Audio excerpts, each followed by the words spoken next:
Jerry. Hi, Jerry. Hi, Am I in the right place? You're in the Thanks, right Sue. place. Welcome, welcome. Hi, Jerry. Hi. Have everyone been here before? Except we have, like I said, to our in-person students, we have a new in-person student who is, and I have to introduce him. Ethan is a former student of mine at Long Beach State, and I'm really excited. And also, I was briefly on the graduate committee and then they took away my classes and I was kicked off. So I hold grudges. That's what you does. Jenna says that's what a good Jew does, hold grudges. So I'm totally stoked that you're here tonight. That makes you very happy. What's up? Oh, and also, thank you. What is Jay chocolate? No. It is Jay Simon's birthday, and so I thought we could start by singing happy birthday to Jay.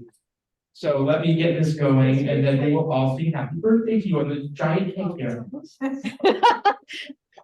Oh, look, we even have like a happy little symbol for Maiden.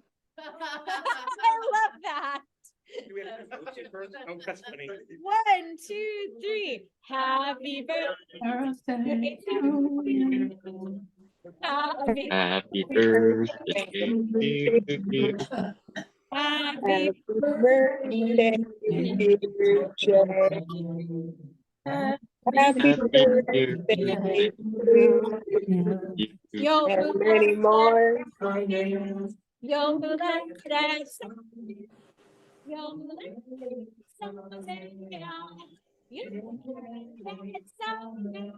And now Kevin said you won't do it in Judeo-Persian. I will not. I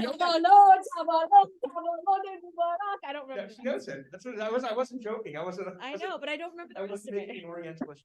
You actually knows. Are you gonna see Jay blow out his dang candle? Oh, yeah, blow your candle.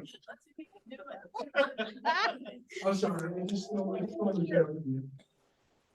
Mazel tov on your birthday. Okay. Yeah, we can definitely pass these around. And I guess. Tell them they don't get cupcakes. Yeah, I guess you don't get cupcakes if you're online. You can go get yourself a cupcake. Grab a sweet from your own. Should we go ahead and get started? Yes. Okay, are we recording? Yes. Okay, wonderful. Great. Okay, so we'll go ahead and just jump right into it. Well, Suzanne has to us. Yeah. Here we go. And then I need to obviously go to your Yep. presentation. Here we go, friends. That's what we were online before, and now we're being hybrid. It'd be great if it would actually load. That would be ideal. There we go. I'm alive. And now I have a tech producer now. Indeed. Almost there. All right, we are going to view you. Come on. It just keeps jumping around like crazy because we want it to be logical. And so it's going to be cranky for me. I think we're there. Sort of. There, a minute, second. It'll load eventually. We're Jews, we're always waiting for the Messiah. There we go. Oh. Okay, that was very painful. That was, ooh, sorry. Okay. Bad jokes, sir. Bad jokes. All right, so. I will just sort of, I'm gonna pick up where we, before I begin, actually, before I was gonna pick up. There's chaos in the synagogue, sorry. I was gonna pick up kind of where we were talking about, I think I stopped, we didn't talk about the Protestantization of American religion. It's a very deep theoretical idea. I'm only gonna brush on it briefly, because I know we really want to talk about Messianic Judaism. But I do want to go over it really, really quickly. But before I do that, are there any like questions or things you were thinking over the week? Any questions, concerns, palpitations of the heart?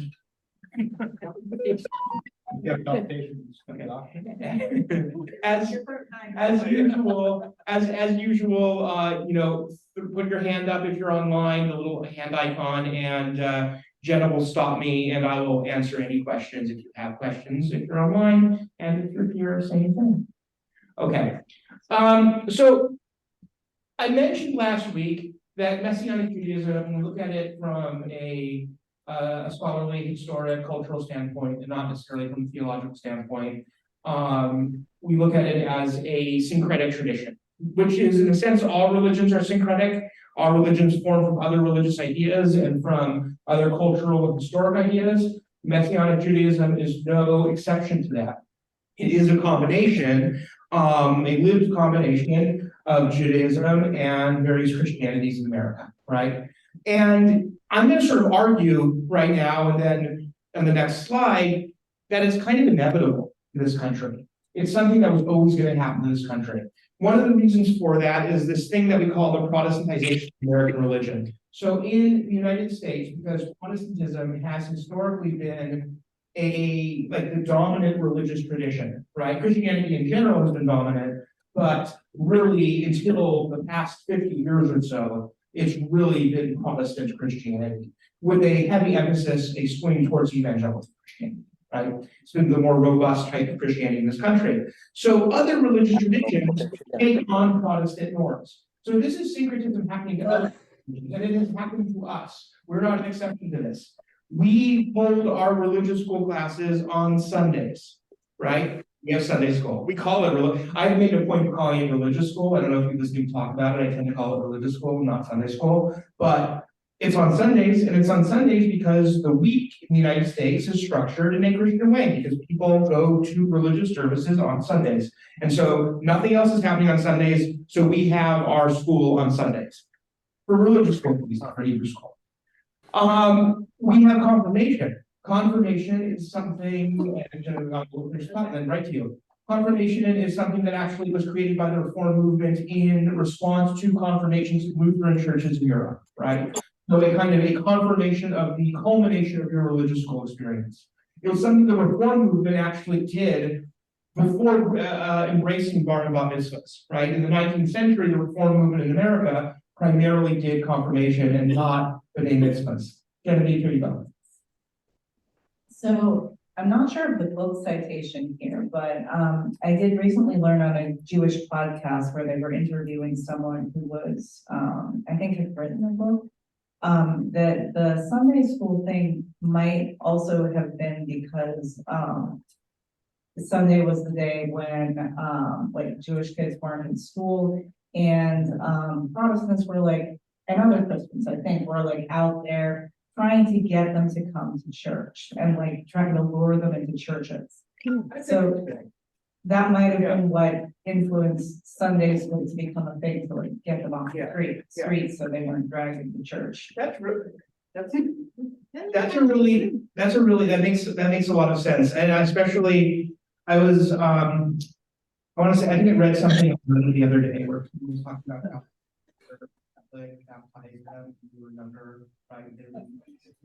I can't hear you. Various Christian traditions, and in Roman Catholicism as well, prior to 1965, there was something that allowed lay people to baptize children, right? So this is something that there is historical precedent for. I would like to read that book because my inclination is to say, yeah, maybe, but also mainly it's Sundays, and that's when people cut off. I'll dig up the podcast episode for you. Yeah, there you go. I hope I get the right Rabbi Weiss. Wasn't Stephen Weiss in New York City who held a Shabbat service on Sunday morning? I thought he was Cincinnati. But Cincinnati. There was someone who did that, but I'm not sure. In that area, beginning of the 20th century. Just a quick thing. That's something we see a lot in like Orthodox polemics against the Reform movement and stuff like that. They didn't hold Shabbat services on Sunday, they held weekday services on Sunday mornings because a lot of people had to work on Sundays. But everybody had Sundays on.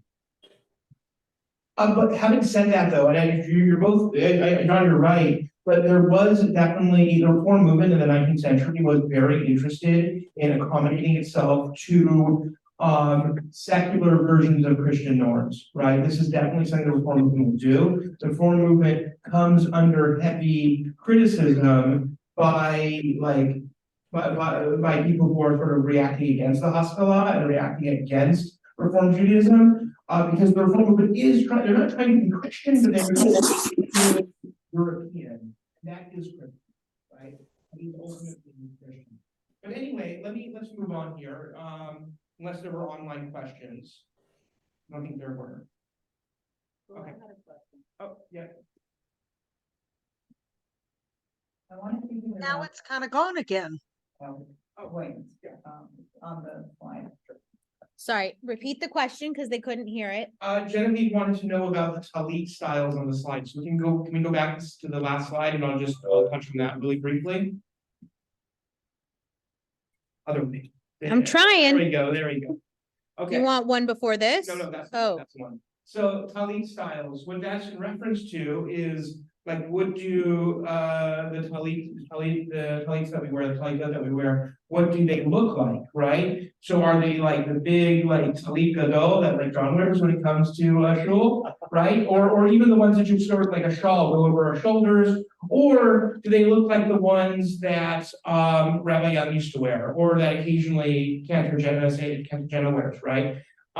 Where they look more like vestments, like church vestments, right? Where it just sort of goes, it's like one piece of fabric that sort of goes down around the neck and then down the front of your torso, rather than wrapping around your shoulders. If it sort of looks like Protestant vestments, that's intentional. It's not intentionally intentional, like someone said, we need to be more like the Protestants, but ultimately, the style rubbed off, right? So that's one of the reasons. Interestingly enough, I actually saw an alternate view of those. And that someone said that their research showed that that style of talit was influenced by the talit of the S&P congregations in England, the Spanish and Portuguese style talit. That's interesting. I hadn't heard that. I wonder though if those were influenced by the Anglican Church. Right? I know they started making them out of silk, which is why they started wearing them over. Repeat. Oh, Here, who do you need to repeat? Well, John wasn't on a mic. Oh, well, I forget what influenced it, but I know they started being made out of silk, and so they started being worn around the neck because they kept slipping.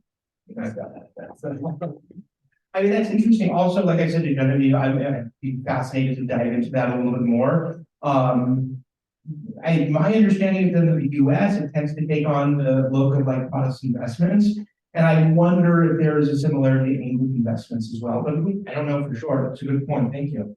All right. And then really fast, I mentioned here like another example of religions in contact in the US. There's been this embrace of dharmic traditions in pretty much all mainstream religious organizations in the US. So I put as an example here, meditation and yoga in shuls. I gave the example of a few months ago, Rabbi Young doing a meditation Shabbat, which we can draw the direct connection between that and the arrival of the Maharishi Mahesh Yogi, but also yoga itself.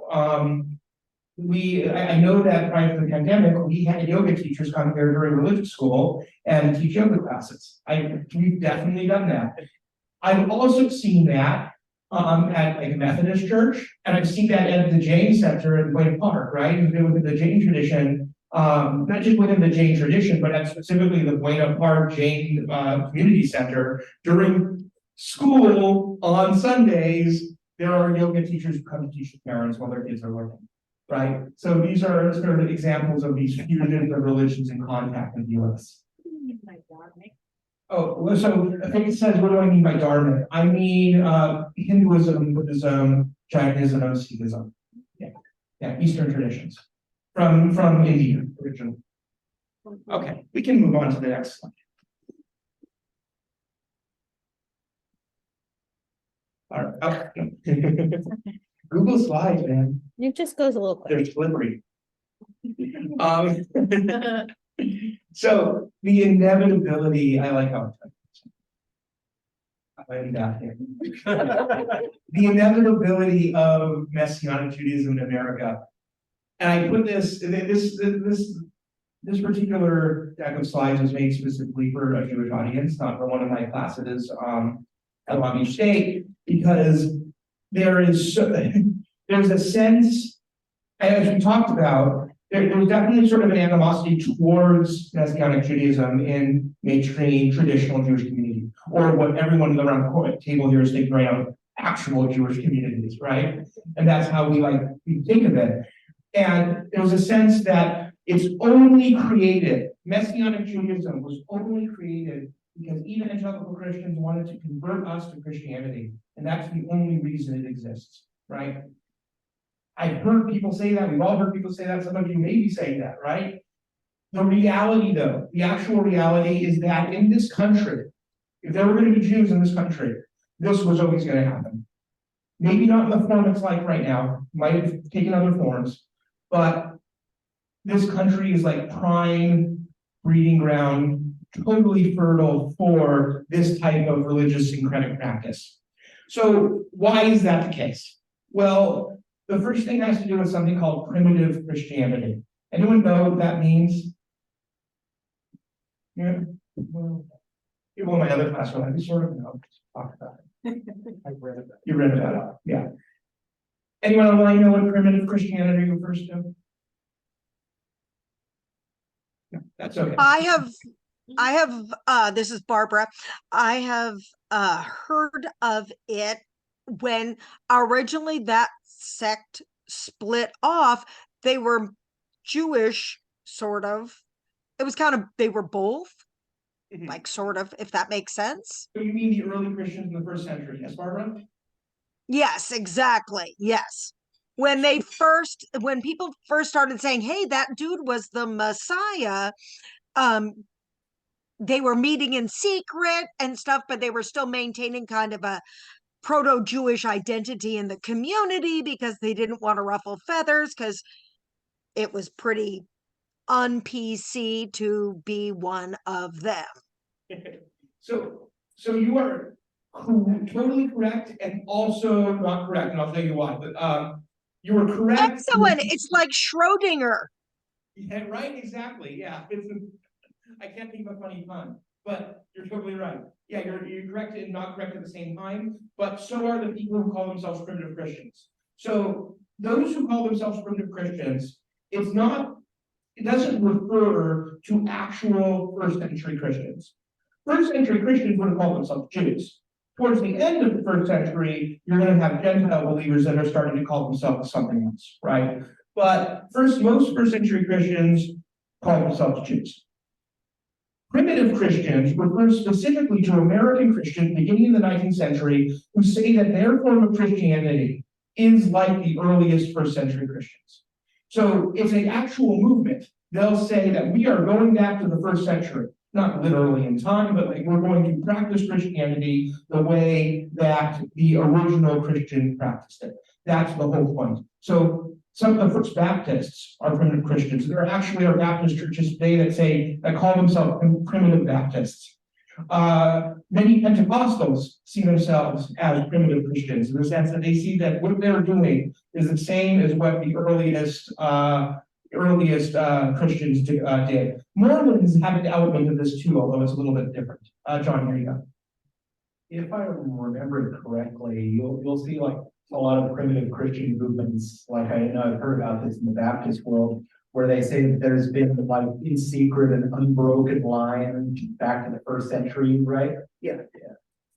So John said that in the Baptist world, and you'll see there's these really fanciful maps that they'll create that almost have a comic element, like a comic book element to them. Not to bring comic books back into the discourse here, it's in synagogue. But they almost have a comic book element to them. They have these very elaborate maps that show an unbroken line of tradition from the earliest Christians to the modern Baptist movement. And the reality is that many of those are polemics, right? There isn't much historical, ontology in that. It's basically mythology, although it allows them to understand their place in the world, which is that they see themselves as the inheritors of the original Christianity. Which is kind of like you can draw connections between them and Luther, right? You also saw that as well. So you have all these 19th century movements that see themselves as doing the work of the original Christians. And then you also have some 20th century movements. Namely, you have this group of people referred to as the Jesus people. Does anyone know who the Jesus people are? The Jesus people, also known as Jesus freaks, and they would have been okay with that name. You know what I'm talking about? Anyone online? There's a movie about it. There is a movie, I missed it, I was waiting to see it. It's on like Hulu or something. Okay, we'll have to see. There's a movie about them right now. And it actually, the movement begins in Los Angeles, Orange County. Specifically, a major part of this movement, of the Jesus People movement, begins at what is now Jack's Surfboards at the Huntington Beach Pier. Yeah, there's a coffee shop. There was a coffee shop there, there were a couple coffee shops there. There was on either side.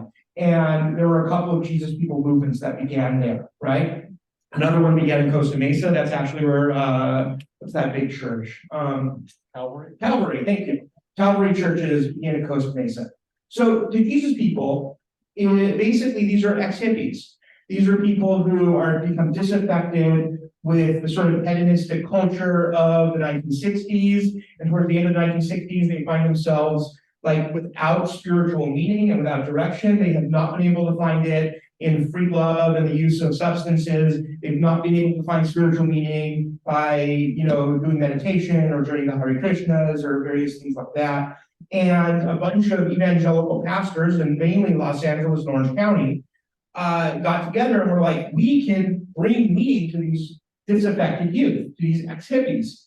And so they opened up their coffee shops and welcomed them in, and they start this revival, this major revival that takes hold of ex-hippies across the Southland initially, and then eventually across the country. And it forms this major revival of Christianity. It forms this major interest in Jesus himself that doesn't just affect Christians, but affects all Americans, because he becomes such a major part of popular consciousness that eventually and I'm talking about Jesus here, the figure of Jesus or the character of Jesus gets picked up by Andrew Lloyd Webber, who writes Jesus Christ Superstar. And then I forget, Jenna, maybe you can remind me who writes Godspell. Remember that? Just another hit. Yeah, so God. Hold on, I think we ran out of. I just replaced that 2 weeks ago. 1 second, everybody. Did you accidentally press the off? No, there we go, okay. I don't think I did. Okay, I'm sorry about that. So Jesus Christ Superstar and Godspell are released in late 60s, early 70s, and this draws more people to the Jesus People movement. Yeah, it died again. Man, just talk real loud. All right, next to hear. so I'm gonna project. Where's Mark Goldhammer when you need him? Sarah's getting us some new batteries, so bear with me. I will try to project a little bit louder. All right. So Jesus People. So they also see themselves as primitive Christians, and more importantly, they kind of revive this type of Pentecostal evangelical Christianity, and they are appealing not just to Christians, but also to all sorts of people throughout the United States, including some disaffected Jews. And that's an important point to make. And we're going to go ahead and change the batteries on the microphone. So bear with me for a moment. So everyone take a 2-minute break. What was the second one? We'll talk amongst ourselves. So Andrew Lloyd Webber, I never knew that the fishers of men in the primitive Christianity meant furry fishing. did I put that up there? No, I'm being smart. No, but you're right. Yes. Do you know that Oh. Sean did an entire talk about them at Comic-Con? Yeah, because they drew pornographic comics. This doesn't surprise me at all. So John, you'll remember that I mentioned that there was 2 coffee shops on the Huntington Beach Pier. One of them would grow into, it was like affiliated with Chuck Smith and would grow into Calvary Chapel. And the other one was started by a man named Moses David Berg, who started the what was Family it? International. It was the family, that's her new name, but Children of God. Children of God, thank you. The Children of God Family International. And this particular group, they basically bought a compound down in South America, not Jonestown, different group that bought a compound in South America. And they were known to engage in what they might call sacred prostitution. So whole nother story. They were also part of the Jesus people, kind of spun off of their own group. Won't go down that rabbit hole right now. But if you're interested, seek me out, I'll tell you their story. And yeah, what Jenna mentioned is that I once gave a talk on some of their art that they made a number of years ago at Comic-Con. And again, here we are, going back to comic books, we can't escape it. It's the Right. ghost of Rabbi Young. Okay, all right, so it was always going to be inevitable, because you have this foundation in American Christianity that tries to align itself with early Christianity, and early Christianity is Jewish, basically, or at least is connected to the Jewishness of Jesus. And so this was always going to happen, right? Is it warm in here? Do you want to turn on the air? Here is on. Oh, it is on? Okay, sorry. The other thing that kind of makes this inevitable is this thing called premillennial dispensationalism. Not gonna get premillennial dispensationalism. Yeah. Anyone know what that is? You know what premillennial dispensationalism is? What? You want to tell us? Oh, maybe.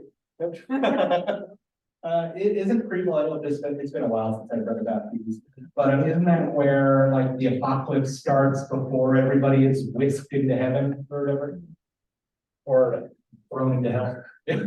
Yeah, it is an evangelical way of looking at how the world is going to end, basically. And, we don't need to really go into details, but basically the premillennial dispensationalism, there's this belief that there are signs that are harbingers of the end times. And one of those harbingers of the end times for many premillennial dispensationalists, and also other dispensationalists and other evangelicals as well, is the establishment of the state of Israel, and specifically the 6 Days War and the capture of Jerusalem. So when Israel was first established and Jerusalem was captured by IDF forces, what this does is this kicks into motion, or is a sign of God having kicked into motion the final days, right? The end of the world, the apocalypse. And so Well, he's certainly taking his time about it, isn't he? yeah, but I mean, I think the whole idea, John says it's going to be 1,000 years, but also I think the idea is that she's probably on Jewish Standard Time. Are you proud of that? That was a dad joke. I am so, Fun. it's a Jewish dad. I am so proud of that. It's a kiva, I'm channeling. I'm channeling. Yes, yeah. I have a question along this line. Yeah. I have a question. It seemed to me many years ago, my mother used to engage in a dialogue with Jehovah's Witnesses and knocked on the door. And one day I answered the door, had this conversation, isn't the world going to hell around me? This is like 50 years ago. And my comment, of course, blew their mind and they never came back again, was like, they didn't have newspapers and TV like that today. Wait, what's the question? It was on Jehovah's Witnesses, that way? Oh, Yeah.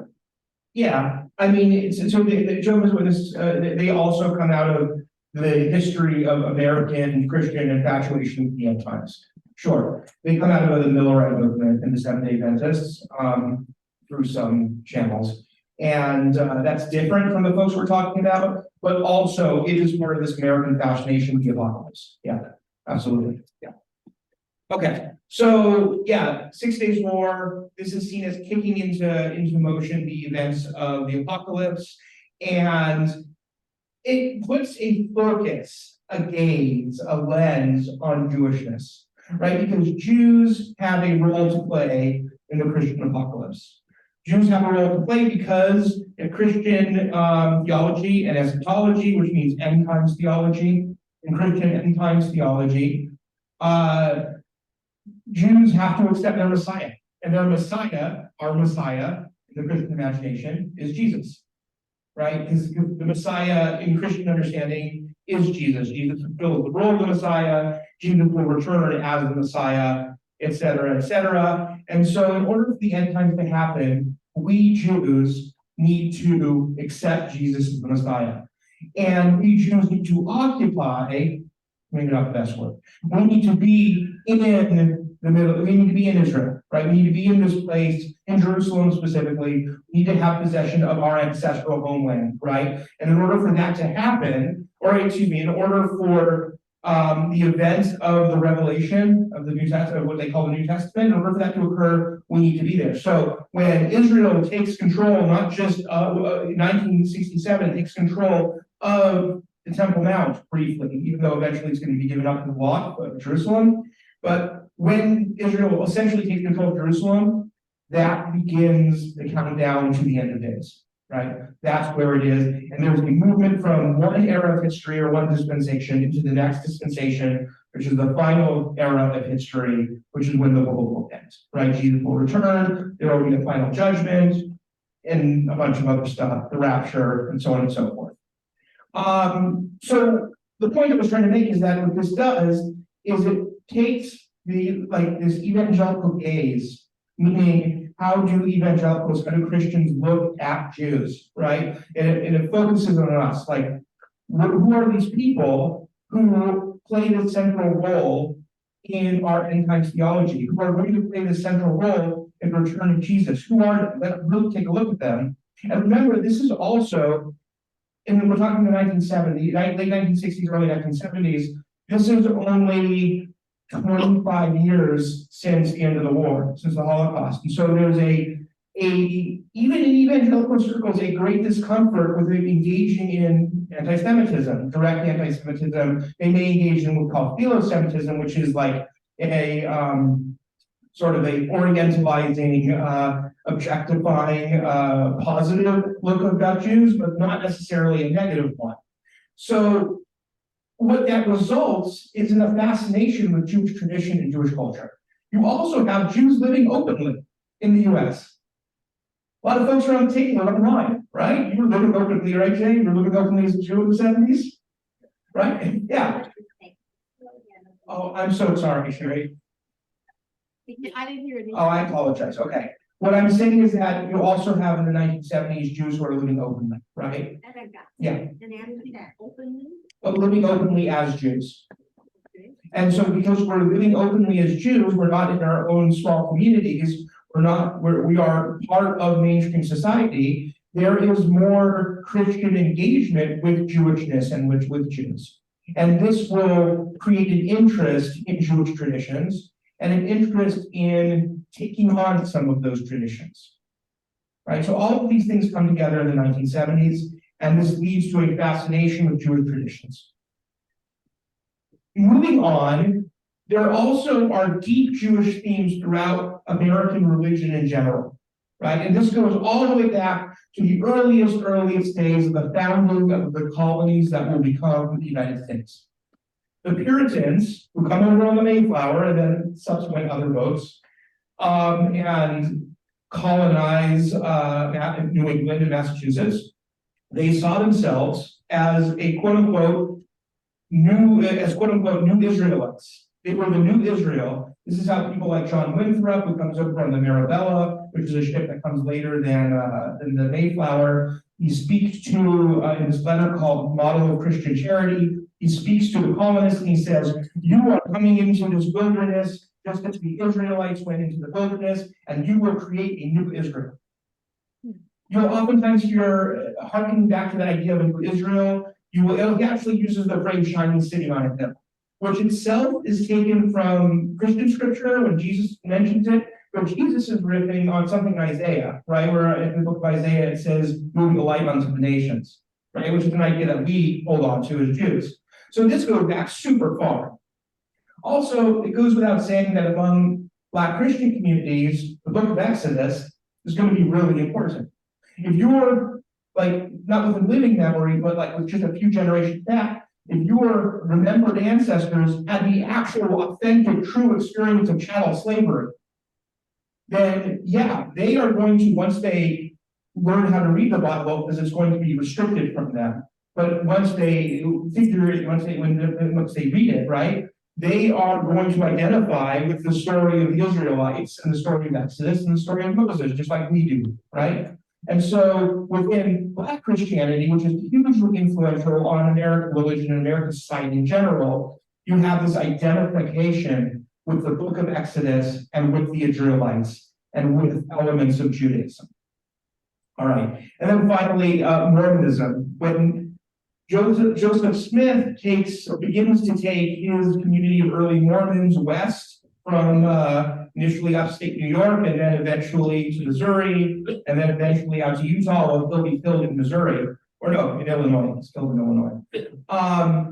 He also talks about the Mormons being new Israelites, and they are going on an exodus from Pharaoh which is the United States, because they're persecuting Mormons, from Pharaoh in the east to the promised land of Utah in the west. And so getting to crossing first the Mississippi and then getting to the Great Salt Lake and establishing Salt Lake City is seen as crossing the Red Sea.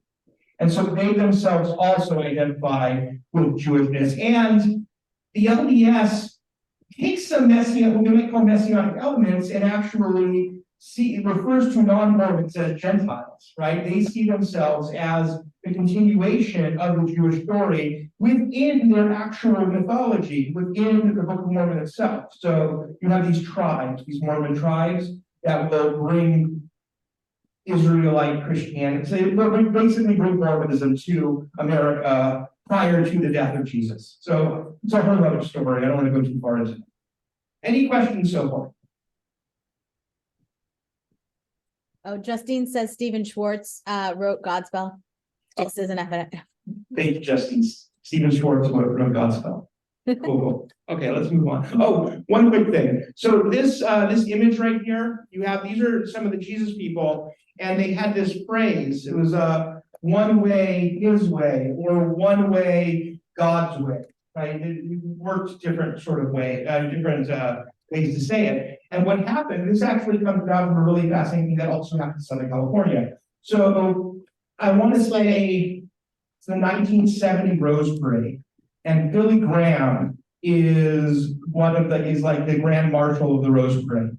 And a bunch of Jesus people show up at the Rose Parade, and they're standing around watching the parade, and Billy Graham comes by, and they start shouting, one way, one way, one way. And Billy Graham stands up. He stands up on the float. He puts his finger in the air and he says, one way. He says it back to them.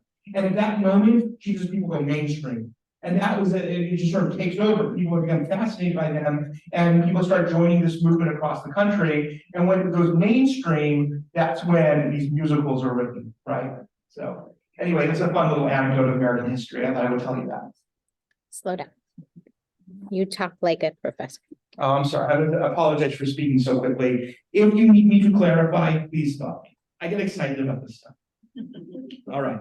So thank you for indulging me in that history lesson. We can shift a little bit back to talking about Messianic Judaism. There they are.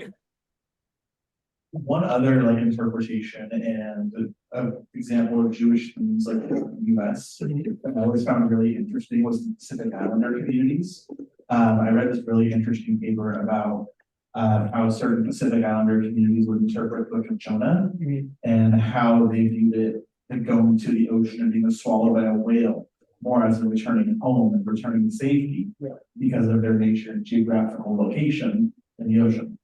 So I always thought that was really interesting. No, that's fascinating. The reason I was grinning is because you can talk with Daryl after class, because this is one of his favorite things, is Jewish themes in Pacific Islander, specifically Maori narrative and tradition. So when you were saying that, I could already I could feel the excitement coming from this part of the room. Yeah. It's gonna bounce. I think it's gonna have to do with classrooms, right? I'm gonna do some research in classrooms.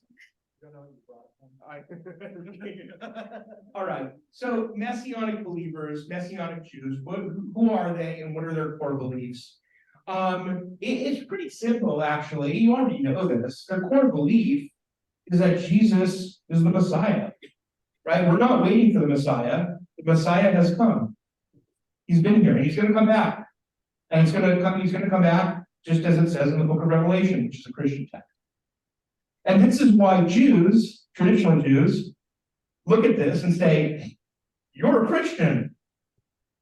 Because basically, that's the essence of Christianity, that Jesus is the Messiah. There's some other stuff to it. He's also the Son of God. There's also the Immaculate Conception. There's also the resurrection, and miracles and all of that.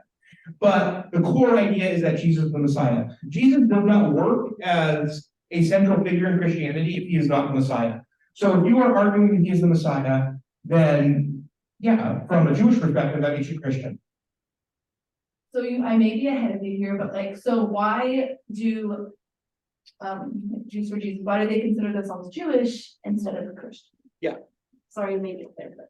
Yeah, so the question is, why then do Jews for Jesus, which is one messianic group, right, among many others, why do they consider themselves Jewish and not Christian?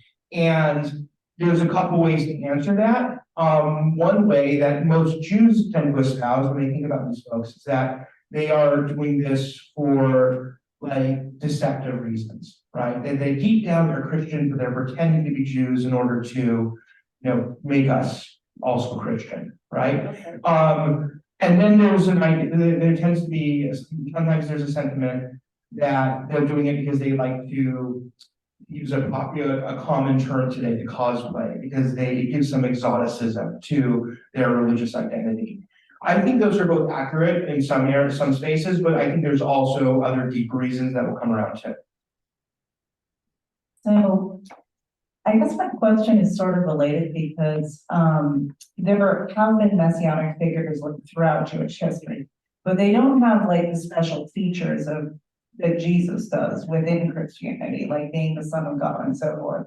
Are there messianic Jews who adhere more toward like that view of the Messiah, or do they all accept that Christian stuff? I mean, Chabad. No. Do they count? No, so I know what you, I was joking, I know what you mean. I made a joke about Chabad because there are some of the publishers who view the Rebbe as being the Messiah and will return, which is not a Jewish way of looking at the Messiah. And I haven't done the research on this, but like, I wonder sometimes if the Lubavitchers had stayed in Europe and somehow Mendel Schneerson had still become as important as he became, if it would have taken that track. I wonder sometimes if the view of Menachem Mendel Schneerson as both the Messiah who will return is heavily influenced by American Christianity. I wonder sometimes. I don't know, and I should be really clear about this. Most Lubavitchers do not believe this. There's a small segment of them who do. Jump and go ahead. I know you mentioned the deceptive as well as the idea of the cosplaying, but would you necessarily say, I think you probably do, that it's the Messianic Judaism that was close there, that it's kind of the end result of supersessionist belief? In a way? Okay. Review supersessions. Yeah, okay, so supersessionism, yeah, let me unpack that a little bit.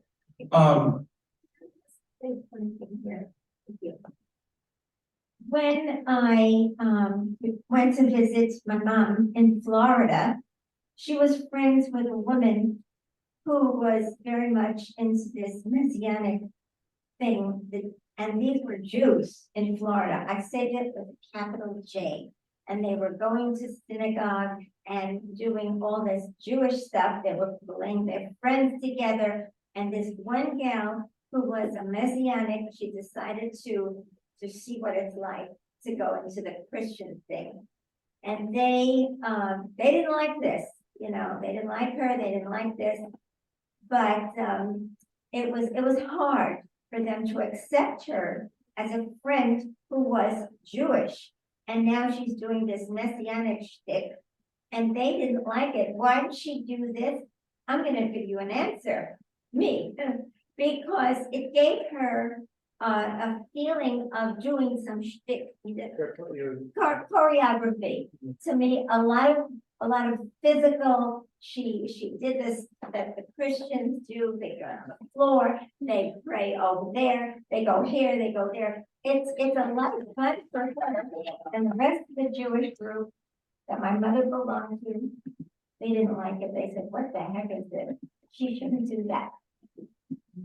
Yeah, so I think Sherry, what you noticed with your friend who was interested in a part of a experiential performative part of Pentecostalism. And there's a reason why Pentecostalism is a big deal, and it's because people have fun at it. Like, it's, no, for real, that's the real reason. And Messianic Judaism has elements of Pentecostalism.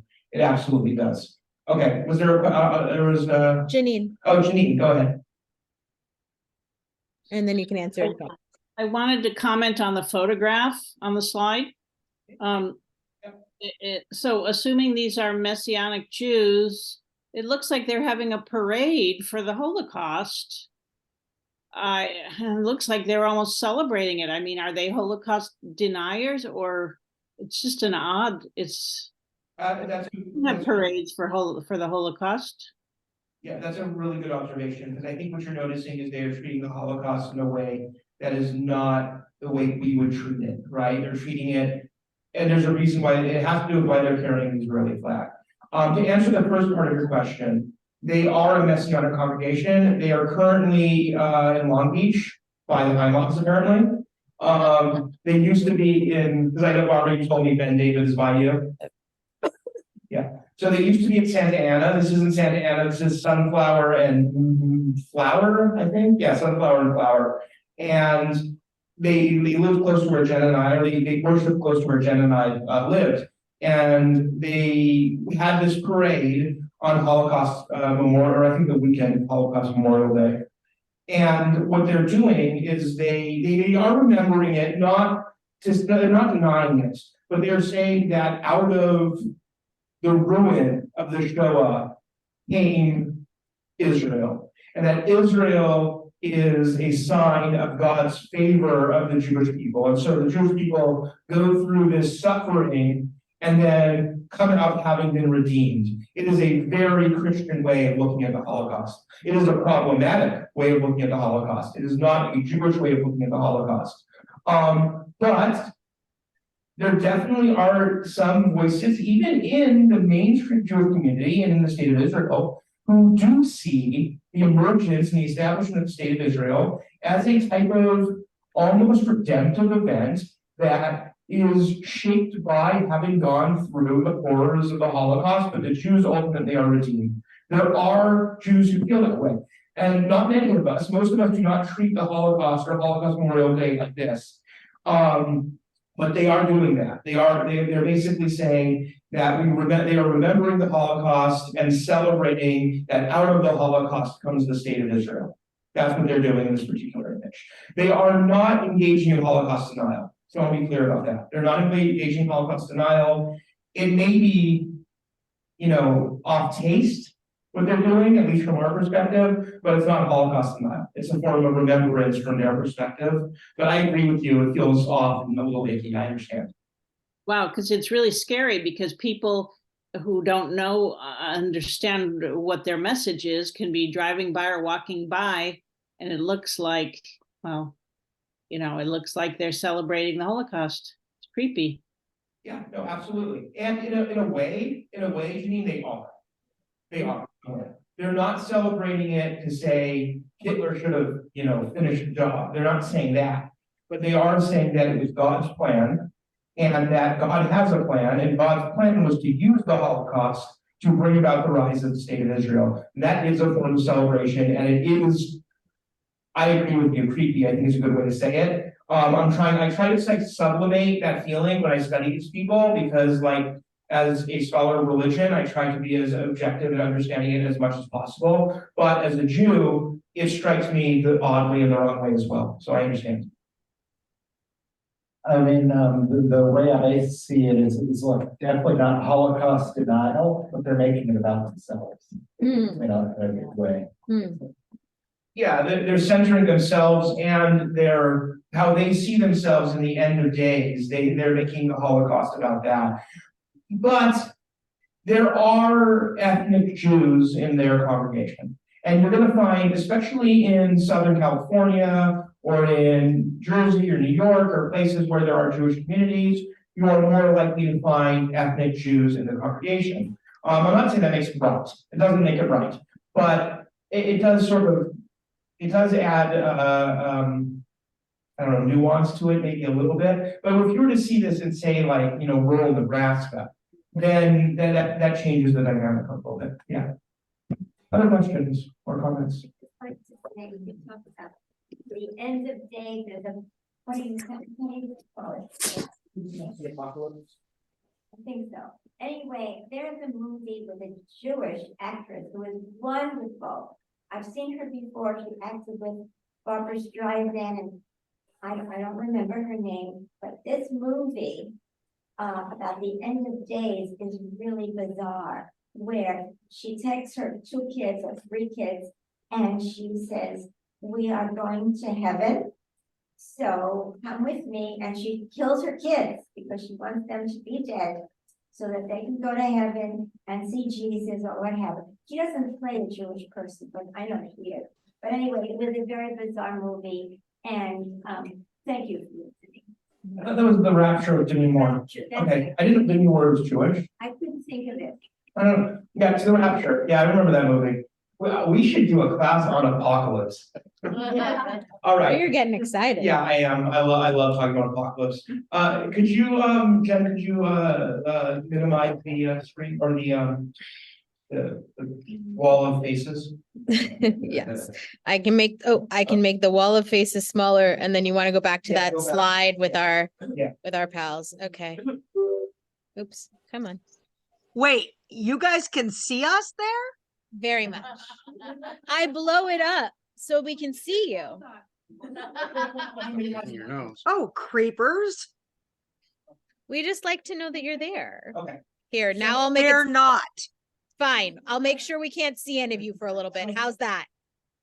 So most Messianic Jews are Trinitarian, and this is another point that has traditional Jews saying, wait a minute, that makes you Christian if you're Trinitarian. What does Trinitarian mean? It means that, yeah, you exactly, Faith, you believe in the Trinity. The Trinity specifically that God is made up of 3 distinct but unified. It's important, and we don't have to dive into the sense of this like very Orthodox Christian understanding, but basically just to know what it is. God is made up of 3 distinct but unified, so 3 in 1 aspects, that being the Father, God the Son being Jesus, and then the Holy Spirit. So, and then there are, if you think like there's a lot of stuff in the Talmud, you know, go back reading thousands of years of Christian examinations of the Trinity. So yeah, I don't want to get caught up in that, but most Messianic Jews are Trinitarian, although lately we're starting to see some Messianic congregations move towards a more Unitarian understanding of God as, and this will answer your question from before, Genevieve, God as the traditional monotheistic understanding of God, and Jesus is the Messiah who is human, who is sort of at the very least has divine elements, but is not a God, and will be resurrected, or was resurrected, because God can resurrect people, and will return because there will be a resurrection. That's a Jewish understanding. That's part of Jewish tradition, resurrection. But Jesus is not God, which makes it a more Unitarian type of Christianity. And there are Messianic Jews who are taking that. There are congregations that approach it from that perspective. There's also growing numbers of Pentecostals who do that as well, which is really interesting. So we're talking about we're talking about a new branch of Christianity that we're to take hold, which is really, really fascinating. Although I don't like to categorize too much. Okay, so most Messianic Jews are Trinitarian. They do, however, believe in that traditional Christian way of understanding the figure of God. But what makes them Jewish? Well, ultimately today, it's their approach to how they view things like Torah and Halakha, and how should they engage with Torah and Halakha. But early on, and Messianic Jews tended to take what we call the Apostle Paul's views. So Paul is a Christian figure. You've all heard of Paul, I'm sure. And his view was that the law is critical, meaning Torah, following Torah, is critical for Jewish Messianic believers, like those first century Christians or the earliest Christians. that following Torah, if you are ethnically Jewish, but you believe that Jesus is Messiah, and you are obligated, according to the Apostle Paul, you are obligated to follow halacha, you are in some form. You're obligated to follow the Torah. You're obligated to keep the mitzvot. You're obligated to keep Shabbos. You're obligated to practice in a traditional way. If you are a Christian, rather a Gentile Messianic believer, you're not obligated.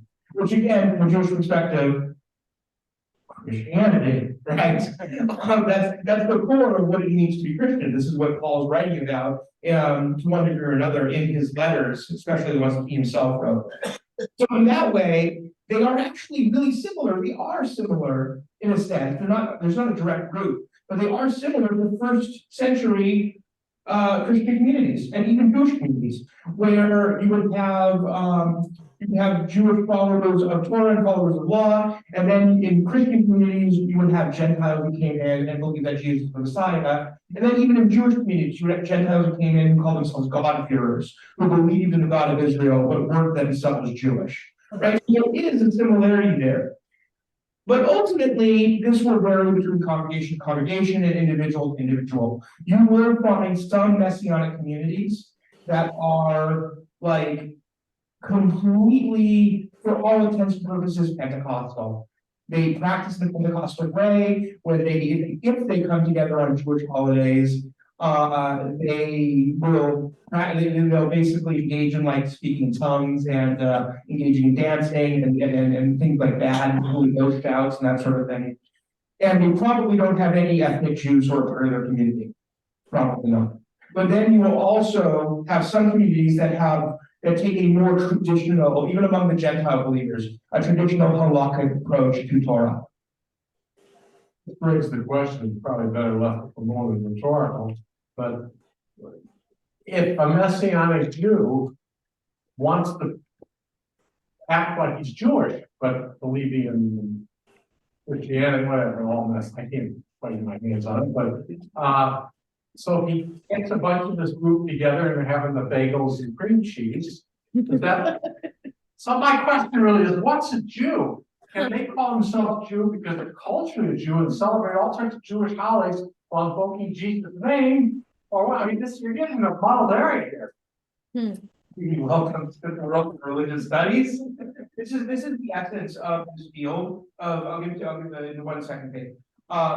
Not just Jewish studies, but religious studies is what is religion, right? How do we define religion? How do we establish borders? The way that, and just to quickly touch on this, the way I see it as a scholar is that we can't establish borders, but as a Jew, we have the right to establish borders. And that's a kind of, to hold those two ideas at the same time is tough. The short answer to what you're asking is, you can't do this. But it's not unique to Messianic Judaism or Christianity or anything else. This is true of all religion. John, do you actually know what the word Pentecostal means? Yeah. Penta is 5, right? Does that have anything to do with? Yeah. So About the 5? it does, in a sense. It has, yeah, it has to do with Shavuot. So, but Shavuot doesn't have to do with the number 5. But Shavuot does have to do with the Torah. So, where do we start? What is Pentecostalism? What do we mean by Pentecostal? Yeah, it refers to the Pentecost. So in Christian tradition, after the death of Jesus, there's this event where all the apostles are gathered. This is, if anyone's interested, this is the book of Acts, which happens after the Gospels. And in this Christian tradition, or the Christian tradition, you have this event where all the apostles are gathered together, or various different apostles are gathered together, and then suddenly among the apostles, and then among... Kate is here. Jenna. I'm sorry, is there a question? What's going on? Where did Jenna go? Okay, hold on 1 second. All right. All right. Okay. I'm not going on there. Someone might be trying to join. Oh, someone's trying to join? Okay, hold on. No, I don't see anyone trying to join. I'm not sure. I'll wait till Jenna gets back. Just put it in the chat. Okay. Thanks. Yeah. I am good at hybrid. Sorry, everybody. Whatever's going on, as soon as Jenna gets back, just go to the chat and she'll address it. Yeah. Okay. Anyway, where was I? You were telling me the word. Oh, the word Pentecostal, yeah, so Pentecostal refers to an event that happens called the Pentecost, and so what happens during the Pentecost is that during the holiday of Shavuot, and remember Shavuot is about the receiving of the Torah, at least in Jewish narrative, it's about the receiving of the Torah at Sinai. So during the holiday of Shavuot, suddenly all of these believers, some apostles, some people who just become believers in Jesus' messiahship, suddenly start speaking in different languages. They didn't know these different languages. They just started speaking in different languages. There was no way for them to know it. Some of them start speaking in tongues, at least according to some modern interpretations of this event. And it's this big miraculous event. And because of this, people across the land end up following, believing in Jesus's messiahship and his divinity and his miracles, and so on and so forth. So that event is known as Pentecost. Sean, someone had something to say on the online. You wanted to check in? I don't know. Yeah, I let me finish could- this thought and then I will. Yeah. Yeah, okay. So that event is known as the Pentecost. Pentecostals, Getting together and speaking in tongues is Pentecost? Pentecostalism. Pentecost. Yeah, so these early American evangelical Christians, actually again, starting in Los Angeles, they have this revival where people start speaking in tongues, right? And they start dancing and behaving in an ecstatic way, and this revival lasts like months. People are coming to this house in downtown Los Angeles over many weeks, and it grows and grows and grows into this new Christian movement called Pentecostalism. Pentecostalism is marked by doing things like speaking in tongues and dancing ecstatically. Yes, it is. Yeah. So the question, I think asked if that was Amy Stumple McPherson. Yeah, absolutely was Amy Stumple McPherson. Yeah. Yeah. Good job. Good name. Okay. Online question.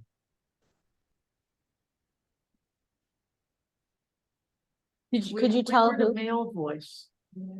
Was there someone online who had a And question? they were saying Jenna. Maybe it's a different Jenna. Maybe it was. We all, Maybe they were speaking in tongues. we all heard. Yeah. Okay. That's strange. All right. Well, we'll move on. Actually, what time is it? Oh, it's past 8. Oh my goodness. Okay, it's 2 minutes past 8. Okay. So we'll go ahead and end for the day, and we will come back next week. Are there any last minute questions though? I'll ask online first.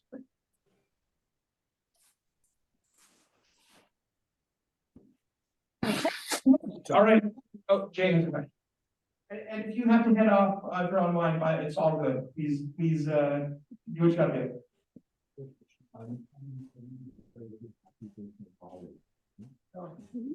So even though it's not the 16th yet, and we're sort of like 4 hours away. Happy birthday. Yeah. Happy birthday. Oh, thank you. Makes me smile. Thank you. Happy birthday. And happy birthday to you, Jay. And also happy birthday, Jay. Happy birthday, Holly. Happy birthday, Jay. All right, everyone. Thank you for another great class. I will see you next week. And we will continue this discussion. It was a great class, great discussion. Have a good one. Thank you. Thank you. Have a good night, everyone.